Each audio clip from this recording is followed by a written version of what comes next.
West Indies Cricket, Caribbean Cricket Podcast.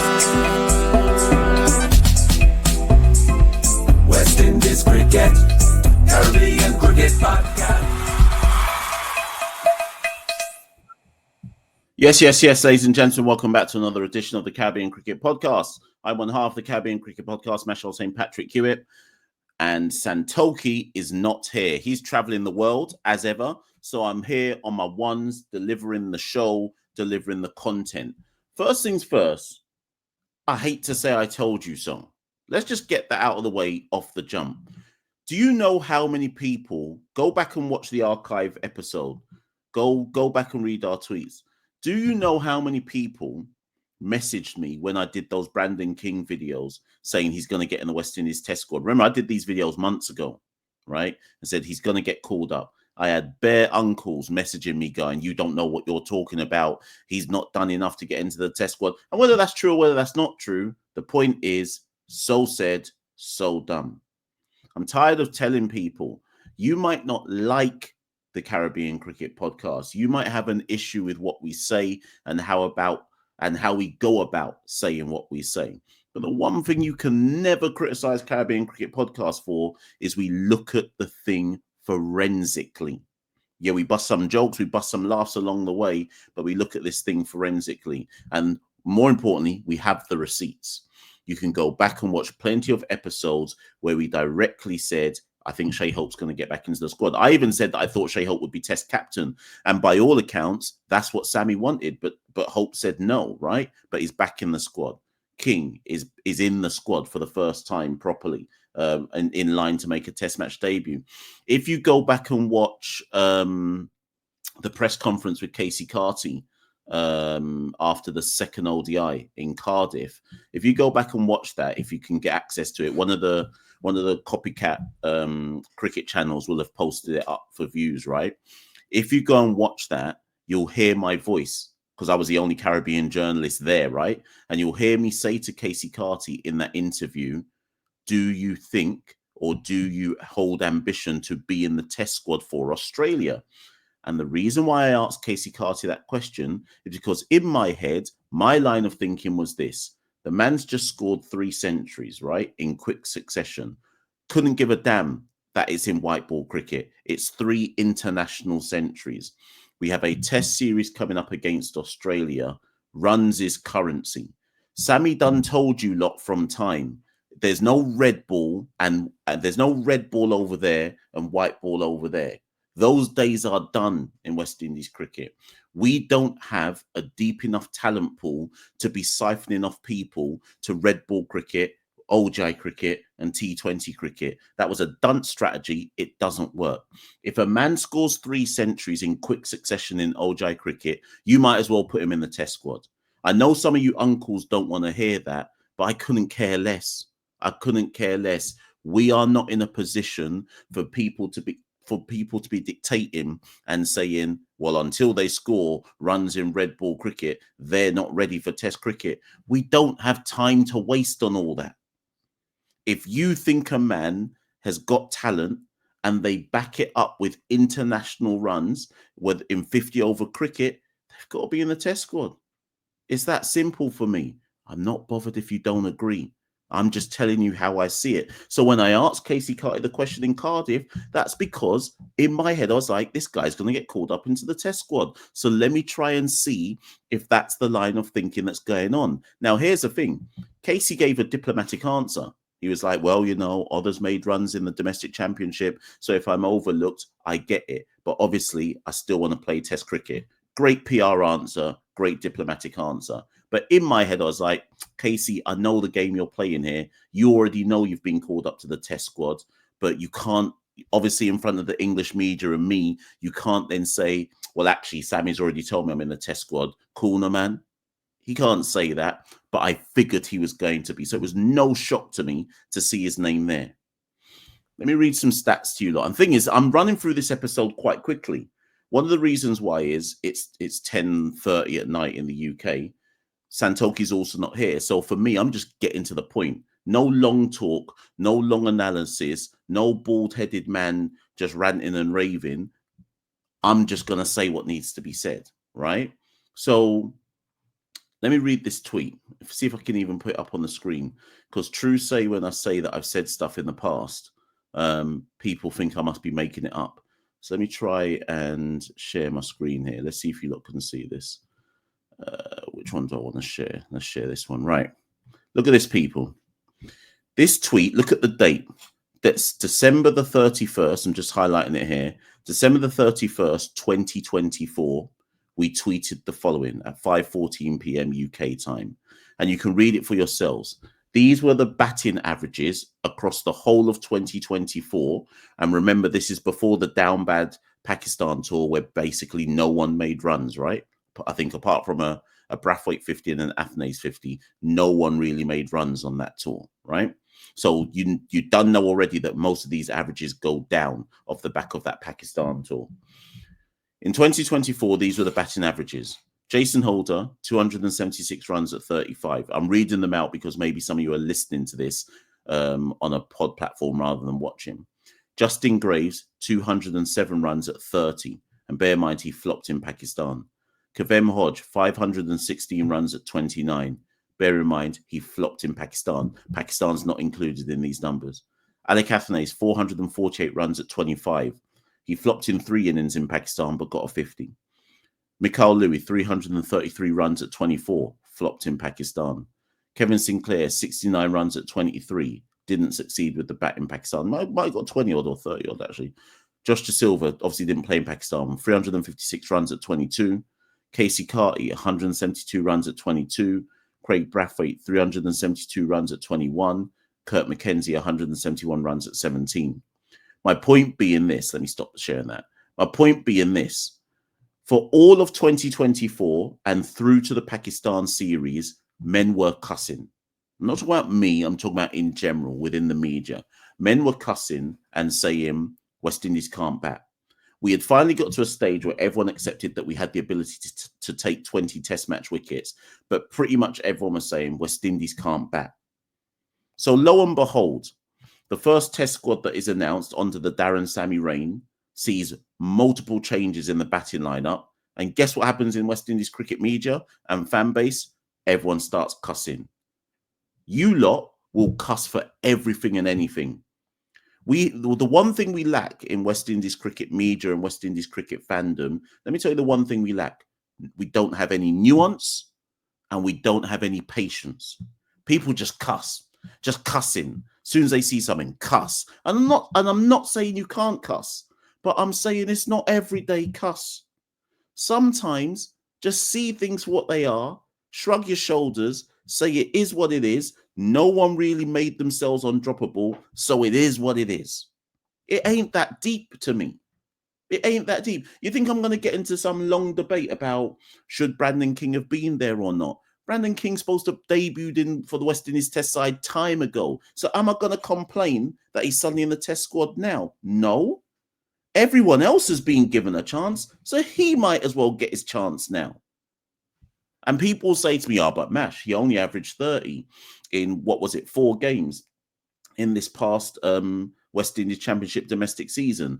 Men will say to me, Shai Hope only played 1 game in the West Indies domestic championship season. How can Hope and King get in ahead of the likes of Hodge and Athanaze and Jangu? Because all those 3 have been moved to the side. How can they get into the test match squad?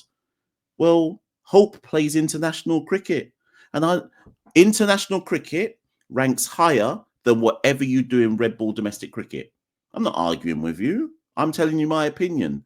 If you can prove that you can score runs in international cricket, you immediately leapfrog for me whatever anyone's doing in the domestic game. And before anyone says to me, Mash, no, it doesn't work like that. The domestic system is our metric. We have to use our domestic system. The runs in our domestic system have to count for something. Yeah, to an extent. But for 30 years, the domestic system, well, okay, let's not say 30. For 25 years, the domestic system hasn't produced not one batter, not one who can bat in Test cricket. Listen again.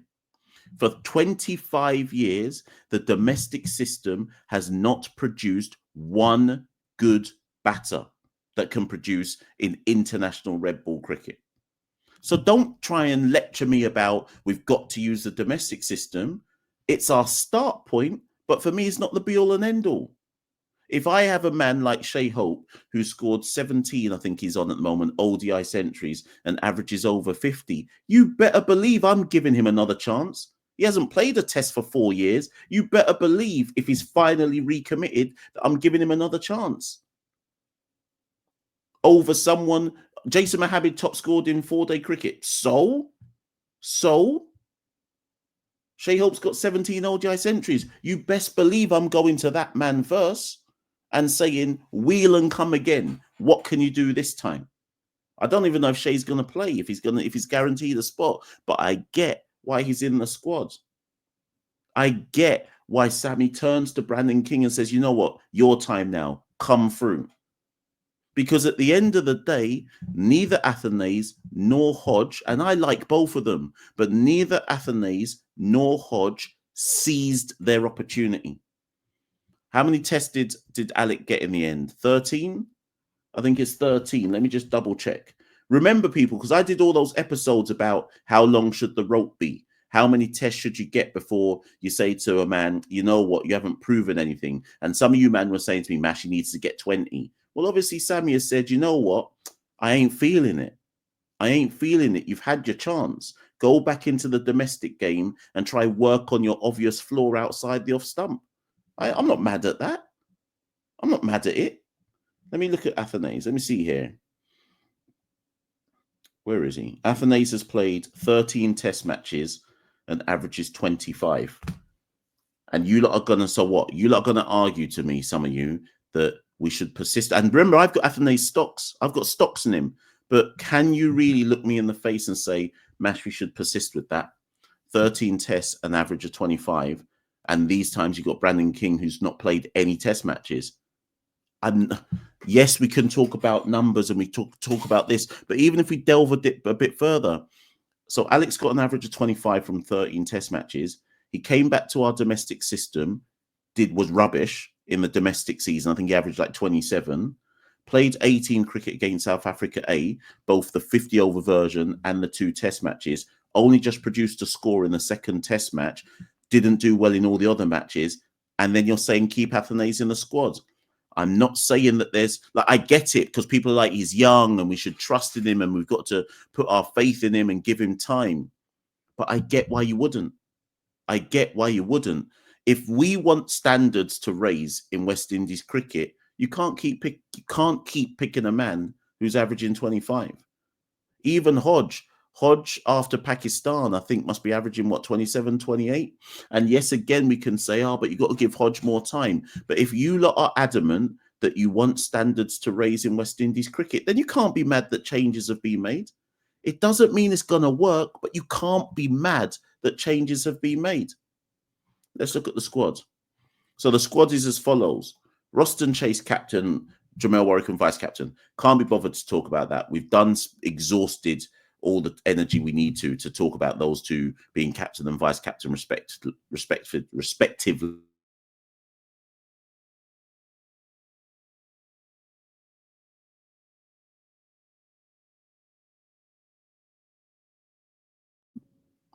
My mic just went off. Did you lot just hear that? Sorry, I don't even know when my mic went off. Maybe it's been off this whole time.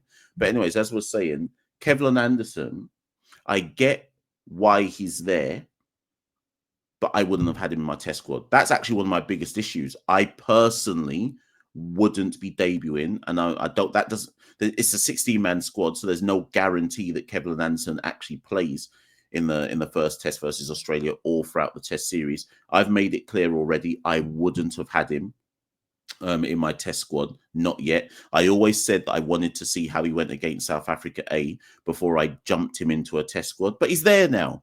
We rally. It is what it is. There's clearly a rationale that justifies Kevlin Anderson being there. I personally just wouldn't have done it yet.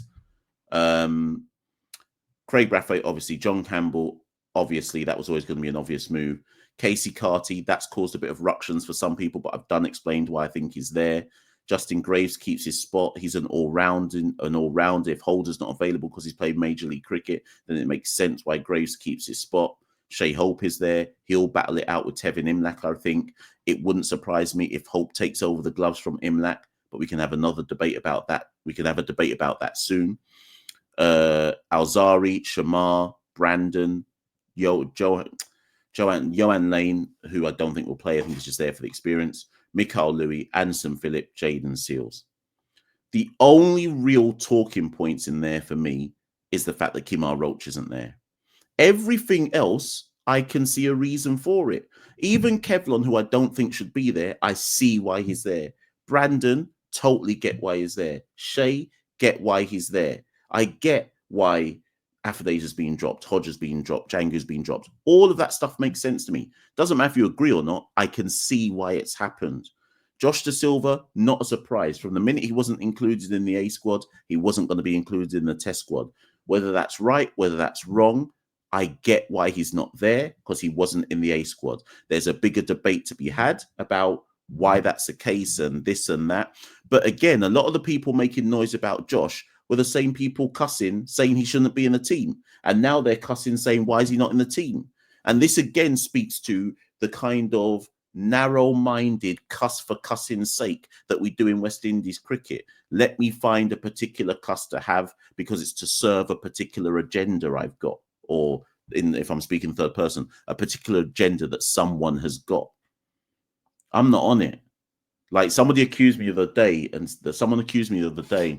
they were like, Mash, you're a Sammy apologist. And I said, it's not about being a Sammy apologist. I said, I'm neither for Daren Sammy nor against Daren Sammy. I said, what I am is, I'll look at the facts. I'll just look at the facts. I'm not here on this video to say something like Sammy doesn't know what he's doing. And let me tell you why. Because he's not been in charge of a test match yet. How am I gonna turn around and say this squad is ridiculous, this man should be there, this man shouldn't be there? Sammy's not even had a test match. You're not even been in charge of yet one test match, never mind test series and all of that. So I must judge the man on his test squad and say he don't know what he's doing. These times, his team's not even, his team under his tutelage hasn't even played a test match yet. It's the same dunderhead thinking that people have come at me with saying, Shai Hope, he just lost the T20 series to England 3-0. They should never have changed him from changed Rothman Powell to Shai Hope. And I just pointed out to people and said, but hold on. Rothman Powell was the captain in the last two T20 series we had, and England handed us our ass in the Caribbean, and then Bangladesh swept us in the Caribbean. Rothman was the captain then. So how would I jump now to look at Shai Hope and go, you see, you should never have got the job from Rothman? Like, so what? So what? We're just going to selectively ignore stuff? Like, it don't. Some of you lot watching this, you just talk for the sake of talking, you know. I don't think you really analyze this thing. I don't think you're really analyzing, or you hear the information, but you don't actually engage with the information, because if it's not supporting your predetermined narrative, you don't want to listen to it.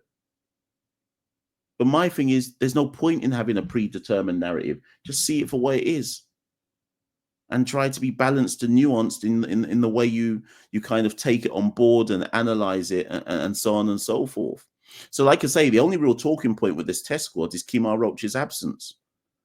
Would I have had Alzari Joseph in my test squad? No. When I look at the top four pacers in the Caribbean, so based on what Sammy's picked, Alzari, Shamar Joseph, Jaden Seals, Anderson Phillip.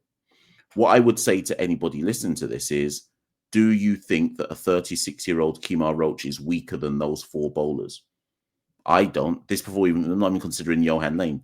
Is Kemar Roach weaker than those four bowlers? In Test cricket, weaker than those four bowlers? To me, Kemar Roach is better than at least three of those bowlers. So unless Daren Sammy's looking at it and saying, boy, this about the test match cycle and Kemar's not going to be playing by 2026, 2027, the deal that he signed with Cricket West Indies was a player-coach deal, mentorship deal, so it's time to slowly move him along. If that's what they're doing, that's cool. But again, Cricket West Indies press release didn't mention that. All it said, let me find the line. All it said about Kemar was, where is it? Where's the line? Where's the line on Kemar? Here we go. Despite being under consideration, veteran pacer Kemar Roach has not been included and has been duly informed. So I take that to mean if you're not including Kemar Roach for this test series, the test series squad, and you're not playing him in Barbados, he gets no farewell then, because you're not going to bring him back for India. Will you take him to New Zealand? Like, I now assume that Kemar Roach's test career is done. And I'm not saying you must pick a man just to give him a farewell, but I don't know. It just leaves a bit of a salty taste in my mouth. It feels a bit dirty. It feels like nasty work, what we've done there. Because I look at those four bowlers and I go, Shamar Joseph isn't better than Kemar Roach. Not now. I'm even wondering if Shamar Joseph has really improved since Australia, right? I think he might have gone backwards. That's another story for another day. Alzari Joseph isn't better than Kemar Roach in Test cricket because Alzari Joseph doesn't have a consistent line and length in Test match cricket, right? Jaden Seals is better than Kemar Roach, and Anderson Phillip, he's a newbie out here in the grand scheme of things. So did we really look at 36-year-old veteran Kemar Roach and go, you can't help us win this Test match against Australia? Or did we look at it and just say, it's time for a changing of the guard? It's just a bit of a weird one for me. If I'm Kemar Roach, I'm now retiring from international cricket and I'm taking a 2-year deal with Surrey.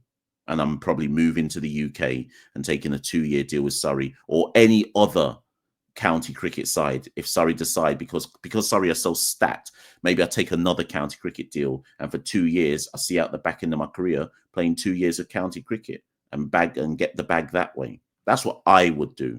But whatever we're doing, if it's time to say, to pull the curtain down on Kemar's career, he better get some kind of honouring, because he's a legend of the game out here in the context of 21st century West Indies. He's a legend in this thing, and he needs to be honoured accordingly.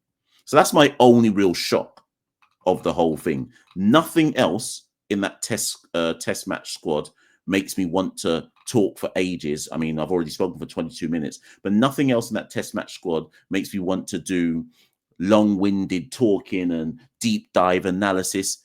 It is what it is. The changes that have been made are relatively obvious to me, and I'm not judging Daren Sammy on it. We're going to lose to Australia no matter what.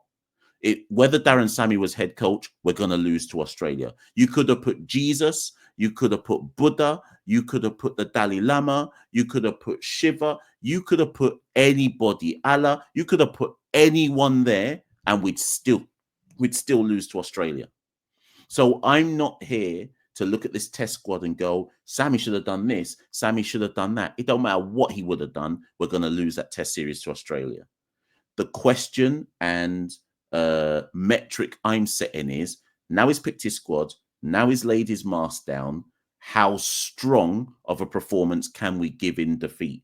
And that's how I'll be judging him. But there'll be no judging from me based on whether we win the series or not. It's not happening. We're not drawing those series. We're not winning those series. We're going to lose. It's just about how badly or how well or how tight are the defeats. And then we can rush to make comment. And the bald-headed uncles that want to say he don't know what he's doing and he's useless and he's this and he's that, then we can all do all that if we want to. But me, I'm holding my peace. I'll be Machel St. Patrick here at one half of the Caribbean Cricket Podcast. I'm in Northern Ireland this weekend. I don't know if any of the T20s will be played. For all I know, I'm flying to Northern Ireland to just watch rain and listen to rioting. If you don't know, go watch the news, right? But I'll be there over the weekend, so look out for some content coming from Northern Ireland on the weekend in Breedy, the second T20 International versus Ireland, and the third T20 International versus Northern Ireland versus Ireland. So look out for content on that. Rally, rally, rally. Can't stop, won't stop. Big up the West Indies women as well for their Duckworth-Lewis win by 4 wickets against South Africa women. Big that up. Just reminds me again that maybe we're far more competitive when we're in our own conditions and we're just woefully inadequate. Not just the women, the men as well, when we're out of our own conditions. And maybe that's the line in terms of what we have to look at as a performance metric. But anyways, people, let me know in the comments below. A bit of a quick one. Didn't want to spend too long. Want to go to my bed. But as usual, like, share, subscribe. If you want to support the Caribbean Cricket Podcast, head to www.patreon.com/Carib Cricket. If you're interested in getting involved with our sponsor, Parlay Pros, if you're interested in playing the betting markets and using an AI top of the range AI algorithm that studies the trends, the patterns, and gives you the best bets to lay down, then use the link below in the descriptor and go do your thing. But if you're doing it, do it responsibly. Listen, I've been Machel St. Patrick here at one half the Caribbean Cricket Podcast. Like, share, subscribe, follow us on all the socials. Content can't stop. It won't stop. I'll see you all very, very soon. West Indies Cricket, Caribbean Cricket Podcast.